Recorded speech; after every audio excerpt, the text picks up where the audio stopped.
to the Woodwork podcast. I'm Josh from Josh Taylor Woodworking.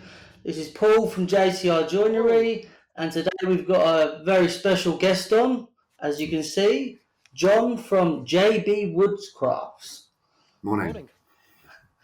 So, Good to have you on, mate. yeah, so John, just firstly tell us a little bit about yourself, what it is you do, where you're based, that sort of thing. Yeah, certainly. So, like I said, I'm John. I'm a green woodworker and pole lathe turner. I'm based in Cambridgeshire.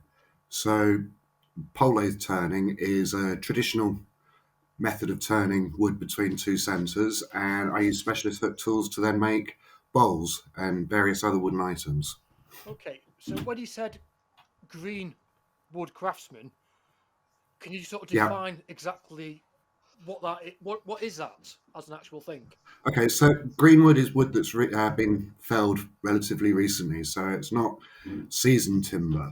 As wood dries, it gets a lot harder, and that would make it considerably harder for me to actually use with the tools that I use, because I don't use any power tools, or at least I attempt to keep the use of power tools to a minimum. So I'm using hand axes. The lathe I use is a foot-operated lathe. As traditional hook tools. So, okay. So for example, with electric lathe turners, they're using high-speed steel gouges and chisels to actually remove the waste material from the bowl that they're turning. Whereas I'm using O1 tool steel, which you wouldn't be putting onto a high-speed electric lathe because you'd lose the temper in the metal, and that would ruin the tool very quickly. And the technology that I'm using can trace its history back to at least as far back as Viking times, if not further. Is that why you've got the beard then, trying to sort of keep in with the... Well, after 25 years of working in an office and having to wear a shirt and tie and what have you, I thought I'd do the wild man from the woods look. Cool. Yeah, it always works. So are you doing this, so your wood turning, is that your full-time job, so to speak? So I've been turning for about 8 years.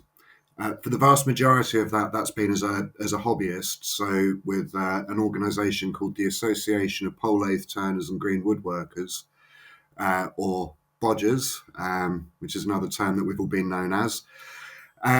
Myself personally, though, I've decided to make this my career, and I've been doing it now for about 12 months full time.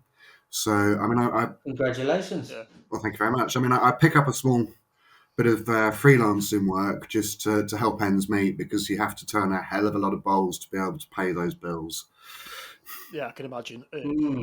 So are you literally just effectively going to like a country estate and getting a block of any species of wood, whatever tree might happen to be there, or do you try to aim to work with only? Because I know, obviously, as you say, still with turners, they like to use some of the softer woods, obviously, because they carve easier, don't they? And things like, obviously, when they're drier, things like your oak and your walnut are obviously a lot harder because they're denser. So, obviously, as you say, when they're green, they're softer because they've got the water content effectively in the wood still. So, will you literally just pick any tree blank and go, that will do? Or are you still specific with working? I only want to work with wood. Wood. I only want to work with oak, or I only want to work with birch, or... Yeah, certainly. So, I mean, basically, when I started turning, as you say, turn up at the country estate. So I was in a group that was based out of Wimpole in Cambridgeshire, which is a large national trust house that obviously people can go and have a look around. And I joined a group there, and I would be using the wood that was available to the group. So that might be birch, oak, beech, sycamore. We tend to look at turning hardwoods, so that would be all the deciduous trees as opposed to anything like any pine. Now, I'm not saying that you can't turn softwoods, but a lot of the softwoods, pine is very resinous, and it gets over your tools. You don't necessarily get a great finish. It's just awkward to work with. So I look for hardwoods. Okay. Now that I've progressed in my career and experience, I do have certain favourites. So I was turning oak for a long time, and oak is great for doing things like porridge bowls and sort of the more rustic bowls, the sort of things that people would use on reenactments and that type of thing. Now, I tried doing something a little bit more delicate, and I found that oak was very fibrous, and it actually gets quite brittle when it dries out. So if you take oak down, so you've got very, very thin walls, you can start running into problems of it cracking just through general use. It's also quite difficult to get a good finish on certain parts of the bowl, like when you're turning the rim. If you take that down very, very thin in oak, the end grain starts to roughen up. I've recently started using sycamore, which for turning bowls, I have to say, it's an absolute joy. You get a silky smooth finish. It takes a finish really, really well, and the wood is very, very attractive. And I've been researching a little bit more into what the bowl turners of yesteryear would have used, and sycamore was particularly popular amongst the bowl turners because it doesn't taint food. So you could use it if you leave butter sitting in a wooden dish, which would have been quite common. If you use the wrong type of wood, that wood can end up tainting the butter, so it tastes odd. Is that a bit like with the tannins when you work with oak? Obviously, you get very black hands when you work with oak because it's your acid in your hands are reacting with the wood. Is that the same sort of thing we say the taint? I would say that's probably a good hypothesis. I'm not 100% sure if that was the reason or not. But that, to me, that makes sense.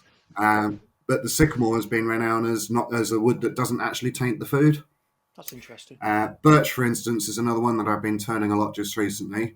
And with birch, you have to catch that at the right age after it's been felled, because if it's too wet, you get a sort of too green. Not only when you're turning it, you get this kind of halo of sap flying everywhere, which it's not really that much of a problem, but it's not the most pleasant thing when you've been working all day. You can get a fuzzy finish, and then if you let it go if it gets too dry or towards being seasoned, if the wood's been left out, it can start to rot quite quickly, particularly birch. And when you're turning that, you can get parts of the bowl where it breaks out, and the fibres. I believe the technical term is carroty, because instead of cutting clean through the fibre, you're actually ripping out small chunks, and it leaves a sort of pitted surface, and that happens on opposite sides. So you're turning into side grain. So when you turn into side grain, as the grain revolves, you go from very short grain to long grain. And when you're going through the short grain, if that is particularly old for birch, then that can break out and it doesn't leave a good finish. So it's like almost like breaks off in chunks, effectively, is what you're saying. Yeah. So I mean, the reason why it's called carroty, if you it snaps out in the way in which a carrot snaps. Oh. Ah, okay. So it's quite interesting. So you say, so your lathe, you're turning it with foot power, are you? Did you say? Yeah. So it's I mean, I've sent over a short film clip, and I'll be able to send you some pictures as well. Yeah, I'll link for all our viewers. If you are on our social media pages, I will put the pictures into this section so you can actually see what it is John's actually talking about at the same time. Sorry, John, continue on, mate. So for people that don't have, that won't be able to see the images, I mean, I can describe the lathe in itself. You've got a horizontal lathe bed, which is made out of a 6 foot piece of ash. And there is a center slot that's been cut out, which allows 2 poppets, or the headstock and tailstock, to be inserted into the lathe bed. These poppets have got 2 metal centers, which I then mount the bowl with a mandrel, which is kind of like a drive shaft that goes into the center of the open face of the bowl. And I wrap a rope around the mandrel, and the rope is attached to a treadle, which is the part I operate with my foot. And the other part is attached to bungee cord. Now, obviously, back in the day, the medieval people didn't have bungee cords, so it would have been attached to a sapling or a bendy stick that they've been able to source from somewhere. And that's why it's called a pole lathe. So when you press down on the treadle, the work turns towards you, and you can apply the tool and start removing the waste material. Then when you release the treadle, the tool resets. So another name for the pole lathe is a reciprocating lathe. So the bowl will turn towards you, apply the cut, then you need to remove the tool when you release the foot, because the bowl will revolve in the opposite direction whilst the tool resets. So So there's Okay. a very Pivot typical tool. sound when you're actually turning a bowl lathe, which kind of goes shh, shh, shh. So each time you hear that kind of noise is when you're pressing down on the treadle, is when you're actually applying the tool and removing the wood. Well, sounds actually like quite hard work, and really you need to get one of those ones that you just plug into the wall. So you teach lessons, John? I do, yeah. And so I've been doing that. I kind of like started in sort of September last year, doing a one-to-one lesson with a friend of mine, and that was kind of as practice to see whether I could actually coach somebody that hadn't done any turning before from start to finish, and I found that really quite rewarding. And my friend Mark has now gone on and actually made his own lathe, started forging his own hook tools, and is becoming an accomplished bowl turner in his own right. And one of the reasons, so what I've done since then is I do small group courses at Haddenham Arts and Crafts Centre and a few other locations I'm looking at throughout Cambridgeshire, where I invite up to 5 people to join me on a communal bowl. So we all get to turn parts of the bowls. So you might take 20 minutes and then take a break whilst the next person comes up, has a go. Now, there's a couple of reasons why I've chosen to do it that way. Currently, I have one lathe, so I can't offer lessons to a number of people on different lathes at the moment, but that's work in progress. The other thing is actually turning a lathe, as you already said, is very physical. So a lot of my customers are older people, retirees, and what have you, looking for a new hobby. And if you come to bowl turning and you decide that you're going to spend 6 hours turning a bowl when you've never done anything like it before, it's knackering. It's a workout. So for a lot of people, it's wise to come along and do a bowl turning. I call it a bowl turning taster session. And if they then enjoy that, then they're more than welcome to join me for a more intensive lesson. Okay. Why do you keep it to 5 people? Just for the Well, I just think lathe? well, at the moment, when I'm working around one lathe, I think up to 5 people is what I can manage, and that's what I can. I think if it was more than that, then I think the individuals might feel a bit shortchanged because they wouldn't get that much for go on the lathe, and particularly at the end of it, someone's paid to come along to the course, and at the end of it, they're not guaranteed to take a bowl home with them because there's 5 people making one bowl. So what we do is put the names into the bowl, take the name out, and that person gets to take the bowl home. And that's actually worked. Cool. That's worked quite well, particularly when people are coming to the training events. They know that well in advance that's the setup. And if they do want to, if they guarantee, if they want to take a bowl home 100%, then they can join me for a one-to-one course, or of course they can actually buy one of the bowls that I've made earlier. Yeah, cool. So how much is a taster lesson for the 5 people? Well, I'm charging, it's about £65 per person. Yeah, cool. And then what about a one-to-one? Yeah, one-to-one. Intense lesson. Yeah, depending on where the one-to-one lesson is held. So I've got space at my home, for instance, where we can do that. So I don't incur any costs on that. I'm looking for £150. Well, okay, prices start at £150 because turning a bowl, there are a number of stages within that. So you've got you've got choosing the wood to start off with. Then you're axing out the bowl blank. Then you're mounting the bowl onto the lathe and turning it. Now, to expect somebody to do that's got no sort of skills in woodworking to come along, axe out a bowl blank, get that mounted up on the lathe in one day, that's probably unrealistic. So I do offer 2-day courses where you can go through every aspect of turning the bowl, and that's at £225. And I've had a couple of people do that. And the way in which I work those days is you come along and you actually turn a mandrel. So as I said, mandrel is like a drive shaft. So the way that attaches to the bowl is the mandrel has a tenon, which is a 20mm tenon on the end of it, which I use to jam fit into a pre-drilled hole that goes in the face of the bowl. So you have to have one of those to be able to turn the bowls. So on the first day, we look at using the tools to start gaining the muscle memory and a little bit of experience in using the hook tools by turning the mandrel first instead of going straight onto the bowl. So by the time they get onto the bowl, they've already got a bit of experience on using the tools. Once the mandrel's been created, then you would work on the bowl blank, which is probably a couple of hours work if you're not used to using an axe on a chopping block. So you have to split the log, take the log down to the size that you want, mark the bowl up so that you know exactly where the rim is going to be, where the foot of the bowl is going to be, and then you need to axe the corners off of that, and you end up with something that looks like it's kind of bowl shaped, but it's solid. Nothing's been hollowed out. So you take them right through the process. Absolutely, right from the start until you actually break the core out of the centre at the end of the day. You then clean out any waste material where the metal centres have been sat or where the core was broken off from the inside of the bowl.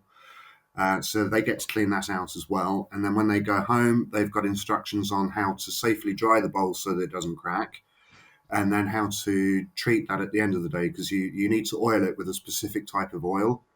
And that's it's either a polymerizing oil or a drying oil, because if you were to use something like vegetable oil or olive oil, they don't dry and cure. That type of oil can actually go rancid and basically ruin the bowl. So I use various oils, so always food safe oils. So cold pressed linseed oil, walnut oil, or tung oil are all polymerizing oils. So what that means is that over time they will dry out and create a protective surface on the bowl, which will protect it from getting waterlogged or stains from the food that you might use in the bowl. And as you use the bowl, that oil will naturally either wear off or get leached out of the material.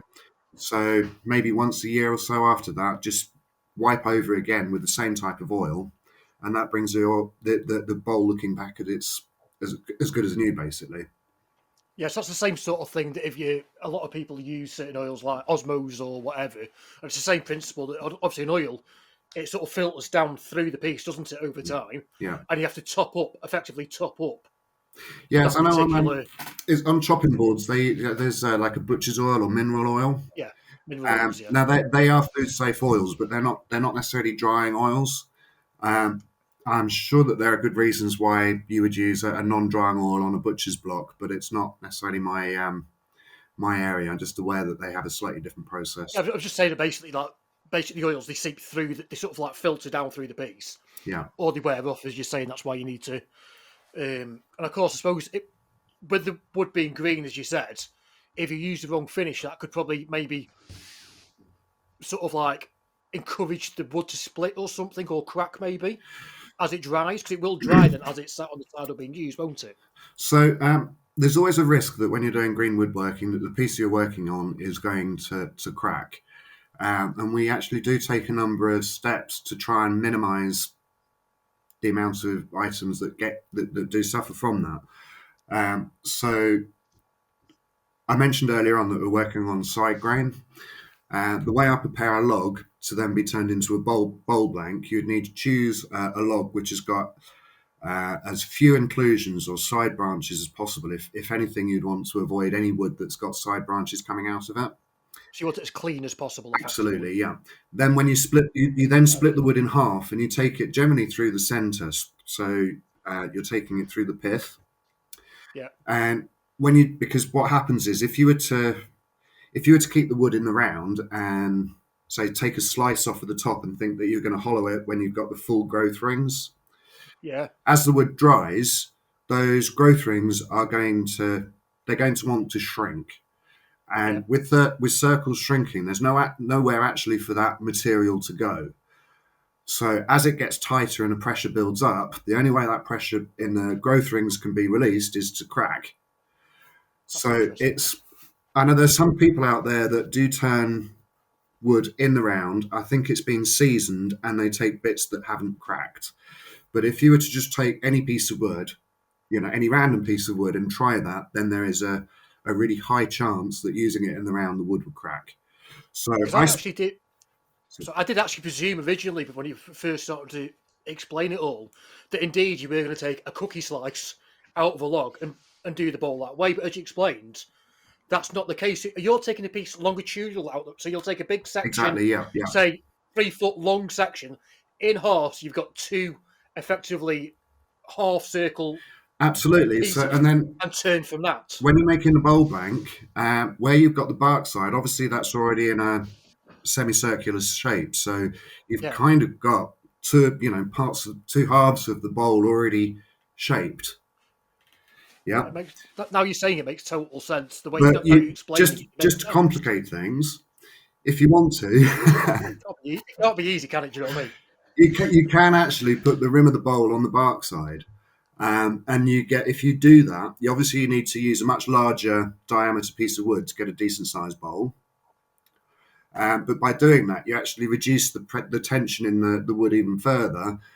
Because what happens typically when you're looking at a green wood bowl, they always warp. Yeah. So if the rim of the bowl is towards the center of the log, you'll actually get these two high points where the wood warps. So where you get the longitudinal grain is closest to the center of the growth rings, that will create two high points on the bowl. Whereas if you flip it over and you've got the rim closest to the bark side of the wood, you've reduced the amount of pressure in the wood even further, and it warps less. I don't say it doesn't warp, but it will warp less. Now, I don't tend to do that often with bowls. There's reasons why I do on occasion. But the bowls tend to be that much smaller because you've got a lot more wastage on the wood. And I don't like wasting wood either. So who does? I take the bowl or the piece of wood, and I try to make the best bowl that I can from that entire piece of wood rather than...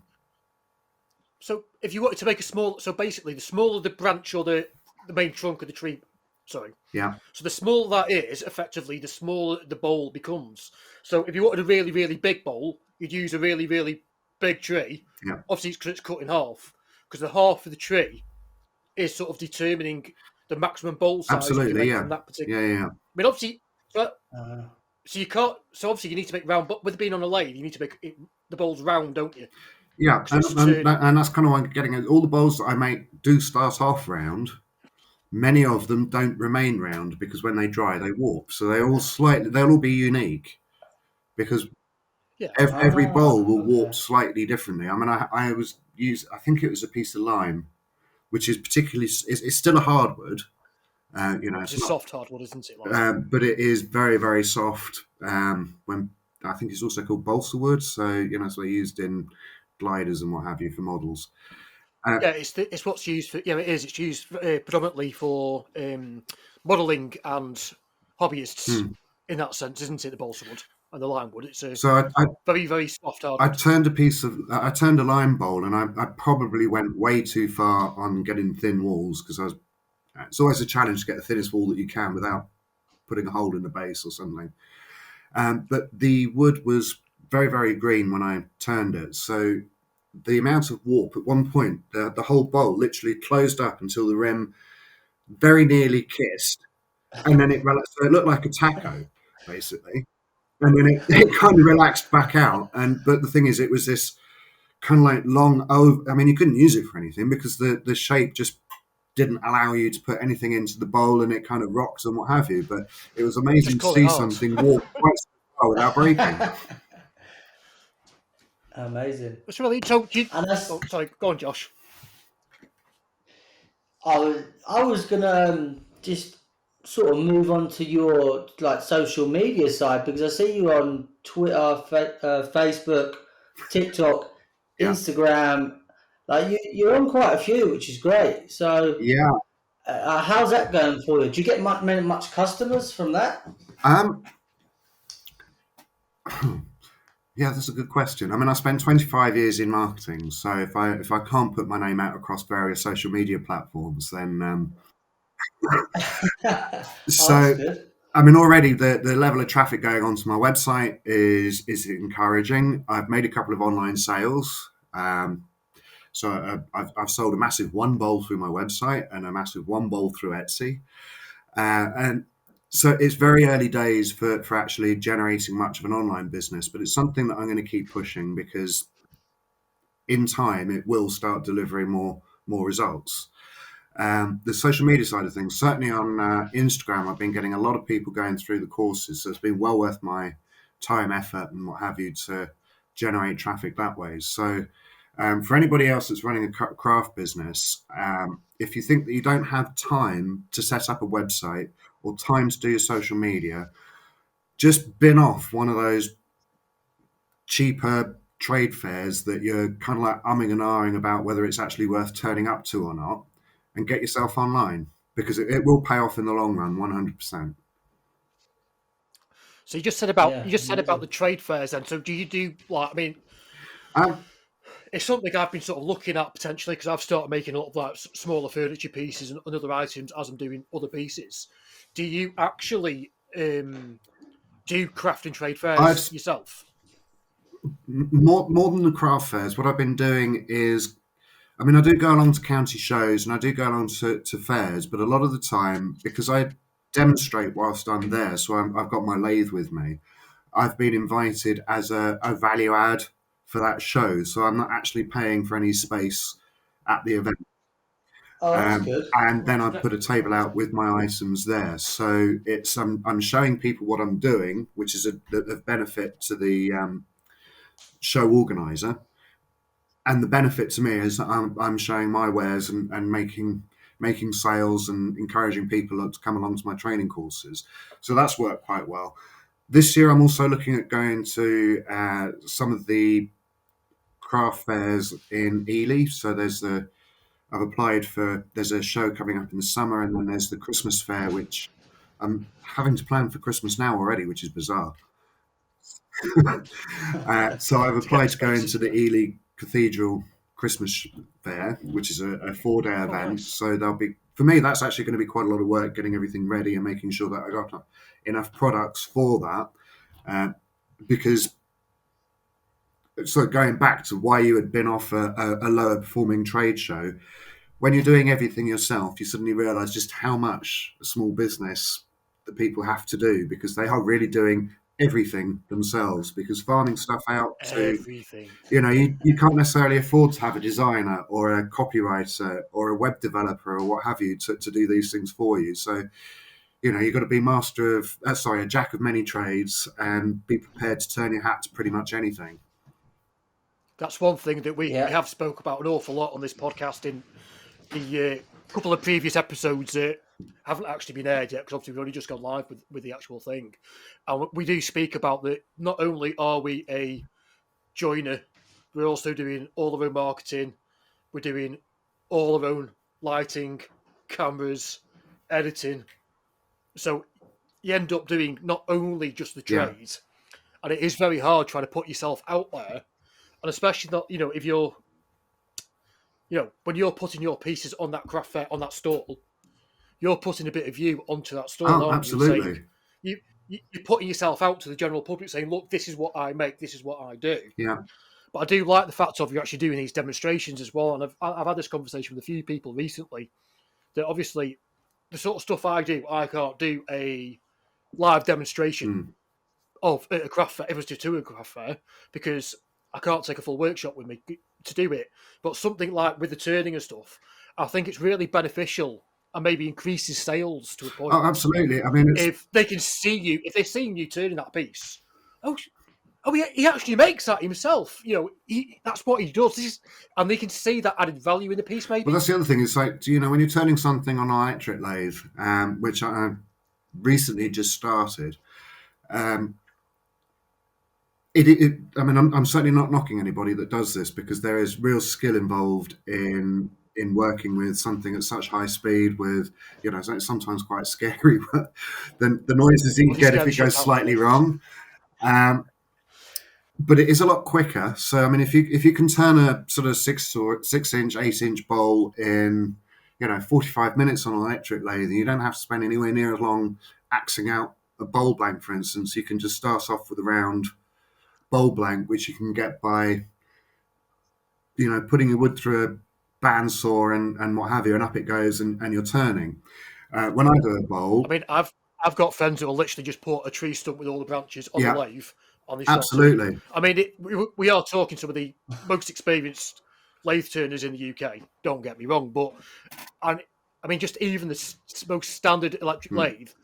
Until I saw a demonstration by Kate at Crafty Lass at Rubio on a coat day, and she did it. And I was like, until that time, lathes have scared the shit out of me, and these scare me to death. And then when she did the demonstration, I was actually, oh, they're not as bad. I'm not saying they're not dangerous or you don't have to take it with respect, but obviously, as you say, so if this bowl is obviously, if you can, as you say, you can knock out a bowl on an electric lathe in 45 minutes, and you're spending 6 hours to do the equivalent on your human powered lathe. The thing is, though, are you getting that price reflection in your pieces when you go to a craft fair? Because are people going to look at it as a Joe Public and say, oh, well, their bowl's only £5 and yet he wants £20 type thing? Because obviously, hours and time. It's only the very smaller bowls that I've got for £20. I'm just using that as an. I didn't know the cost, but I'm just trying to use that as an example. I mean, it's like, if you put 10 hours into it, I mean, I spent 3 days on making a chessboard recently. No one in the right mind is going to pay me the £900 in labour and materials for a chessboard. Yeah, I mean, I've been at events before. I'm sorry to answer your question. Yeah, it's my prices do try and reflect the fact that it takes longer to do this. It's also taken me many years to get to a point where I feel that the bowls are actually good enough to sell to anybody.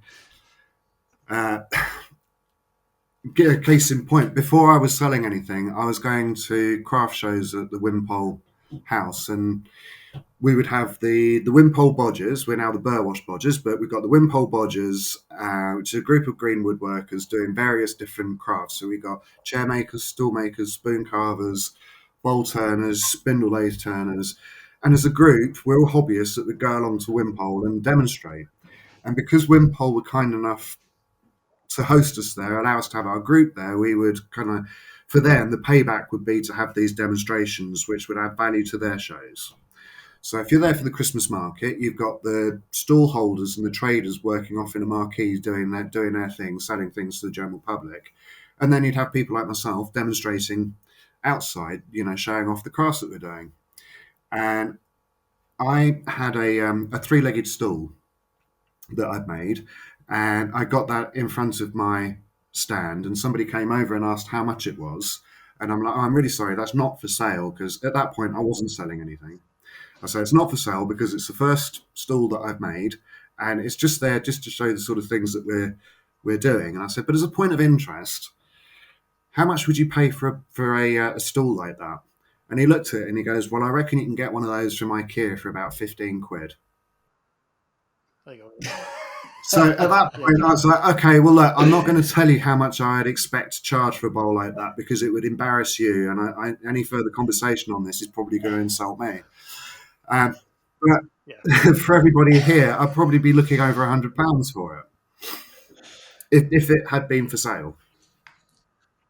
So that is it, though, because obviously you're putting in X amount of hours and then you've got the materials and everything else. And again, it's a conversation we've had, and it's one that will be a constant conversation forever, is pricing on a job or a piece or whatever, because, people will only see, I mean, the chest of drawers I made, I had over 55 hours in the chest of drawers. People look at it and like go, you're talking £2.5 grand. Yeah, absolutely, easily. Retail, £3 grand. But people, as you say, well, I can go to IKEA and buy one for £100 or Argo. Yeah, but that's the thing, though. They can't, can they? Because the chest of drawers that you're making is being made by a craftsman as opposed to a CNC machine or whatever it is, and you're making it out of solid. I would assume you're making it out of solid wood rather than chipboard. Your joints wouldn't be just dowels. We're talking different leagues apart. No, that's exactly. But I'm just using it as an example. People don't see the price. Yeah, some people don't see. People, the general public, don't see that, do they? No. Someone people, when they actually know what they're looking at, people that go for nice furniture, expensive furniture, they could see the difference, but just the Well, general public, that's also another word of they'll be like, advice to no. anybody Don't that's appreciate looking it. to do this as a business. If you do go along to the craft shows and what have you, a lot of the people that are there, they're going to the craft shows, they're going to be looking to buy something. If they're actually looking to buy something, it's probably going to be under £100. And a lot of the time when they're browsing and what have you, they'd be looking for something and they'd be calling it, oh, sod it. It's a sod it purchase. I like that. Sod it. I'll buy it. And if it's anything more than £100, that sod it purchase suddenly becomes, actually, no, I've got to think about that. Which is why going to the craft shows is a vital element of any sort of business plan. But if you then back that up by having an online presence, so if they're kind of like umming and ahhing at that 500 or in the case of your chest of drawers, the £2,500 product, they might be umming and ahhing about it. But if you don't have an online presence, when they wander off, you don't get that second bite of the apple. You don't get another chance to sell it to them. So it's, both of the things, having a real world presence and an online presence, I'd say is crucial. No, I think that's a very valuable and interesting point. I mean, it's something again that I don't know if I spoke to it on this, but I've certainly had the conversation with friends, and they're sort of saying, make a chest of drawers to take to it. If you go to a craft fair, I've got loads of bits I've made. So the stuff I've made for a possible doing a craft fair is things like all the coasters, but I'm doing that with excess resin as I'm doing. So it's always a backup project, you know what I mean? I'm not specifically making that piece. And I've got lots of stuff that I could sell. And they're sort of saying, make a chest of drawers to take to showpiece. Like, I can't make a £2,500 piece of furniture as a showpiece. It's just and just leave it there. And it is but I do agree what you're saying, that it is very important to have, those pieces in front of you to physically see things. And obviously with things like your bowls, you can see what it is you're buying. And having that, as you say, if you've got a sign up on your stall saying, I'm so-and-so, so-and-so, here's a link, business cards or whatever. So if they walk off, they can contact you again to make that purchase online. Because, as you say, you're giving someone a second chance to buy that piece off you, which I think is a very, very good point. I mean, the other thing as well, my advertising, I target, you can target adverts to geographical locations. So on Instagram, I'm targeting people within Cambridgeshire. I'm using it's basically the pay-per-click format of advertising, but this is going across Instagram and Facebook. I've been using that to generate a bit of interest. But where I've actually been getting most luck is where somebody's seen me online and then they happen to walk past me, because I belong to a green woodworking group that meets every Saturday morning.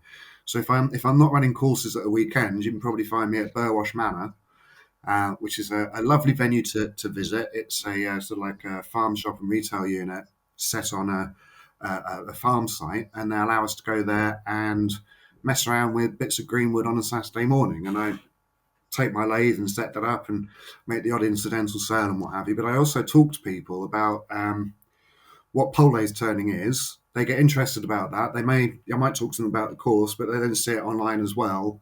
And it's just that constant, drip, drip, drip. But that online presence, about giving you an extra chance about having somebody buy something from you, whether it be a product or a course, you actually open up a much, much wider audience as well. And I had somebody travel from Bristol to come along to one of my pole lathe turning courses, which you could have knocked me over. It's like somebody traveling that far to come along and learn something from me. It was like, wow, okay. It can be quite humbling, can't it, when you sort of like, all of a sudden, you're getting that content or whatever. Do you sell courses of just like you teaching pole, just you and the camera and no one else around? Sort of, do you have a course like that? That's a good idea. Or do you well, I am planning my YouTube takeover. So that's hard. I mean, no, there's some brilliant videos about green woodworking already up online. So if anybody's interested in seeing any of those, check out Zed Outdoors. He's got some amazing videos. He's a very renowned videographer, and he has spoken to some of my peers, people that I look up to, on various different green woodworking skills. Saying that, I'd also love people to come and check out my channel. there will be clips. And last weekend, I was actually filming with a friend of mine the whole process of turning a bowl, from doing a bowl blank, describing the tools, and taking it from start to finish. And I did send over I think it's a 3 or 4 minute clip to you guys, so you can have a look at that and see the kind of thing I'm doing. Yeah, I've got that. Yeah, I'll say, as I say, I will put that clip into the YouTube video, and again, any links that John spoke about today, I will also leave in the description. Oh yeah, I've got you here on YouTube. I've just subscribed. There you go. That makes you the 8th, I believe. So, as I say, it's very it's a new thing.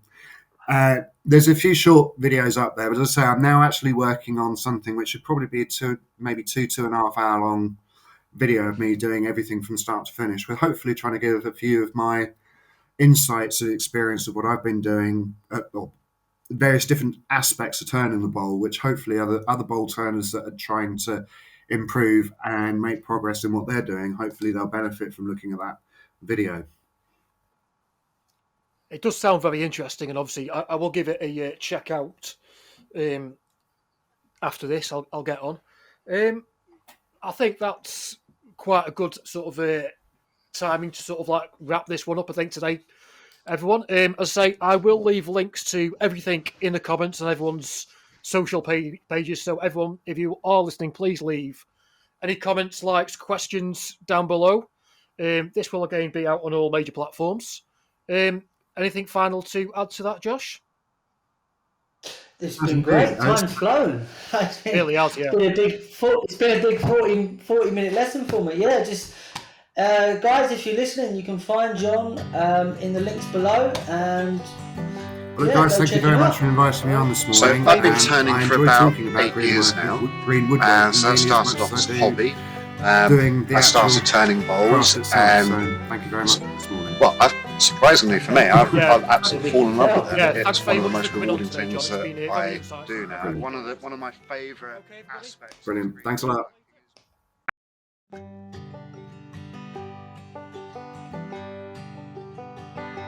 So I've been turning for about 8 years now, and so that started off as a hobby. I started turning bowls, and surprisingly for me, I've absolutely fallen in love with it. It's one of the most rewarding things that I do now. One of my favourite aspects of this green woodworking is not actually the green woodworking itself. It's, you know, you spend a day turning a bowl, making a chair, carving a spoon, or whatever your particular flavour of green woodworking is. But at the end of the evening, the campfires come out, people sit down around the campfire, the guitars come out, the music starts getting played, maybe the odd pint of beer or two. It's just such a lovely experience, particularly on a summer's evening when, as the night goes, as it gets darker in the evening, and you're spending time with old friends and new friends. Choosing the wood, we're basically turning hardwoods, so it's deciduous trees that I'm looking for, so it could be walnut, oak, beech, birch. Sycamore is also very good for turning. I tend to get my wood from tree surgeons, so it's a bit of a potluck sometimes. So on a lathe like this, you can turn bowls, lock-in lidded boxes, and end grain cups and goblets. The history of a lathe like this can be traced back to Viking times, though there is also pictorial evidence of lathes being used back in Egyptian times. Now, originally, when I was looking at taking up hobbies, I went along to make a longbow, and that was the first green woodworking project that I've ever done, and that kind of infected me with a bug for green woodworking. I'm hoping that I'll be able to continue doing this for many years into the future as a business. If I can't do that as a business, I'm going to certainly carry on doing that as a hobby because it's incredibly rewarding. On the courses that I do, one of the most rewarding things that I see is when the penny drops for the individual actually turning. It's then hearing about the students that have actually taken it up as a hobby, and they're contacting me for advice on how to build a lathe, where to get the hook tools from, because this is a craft that at one point was in jeopardy of going out of style completely and people losing the skills to be able to do this entirely. Green woodworking and bowl turning is going through a bit of a renaissance at the moment, and these skills need to be preserved. So for me, having learnt this, being able to pass that on and seeing somebody else take up the craft is very satisfying. Anybody that's interested in getting into green woodworking should look up the Association of Pole Lathe Turners and Green Woodworkers.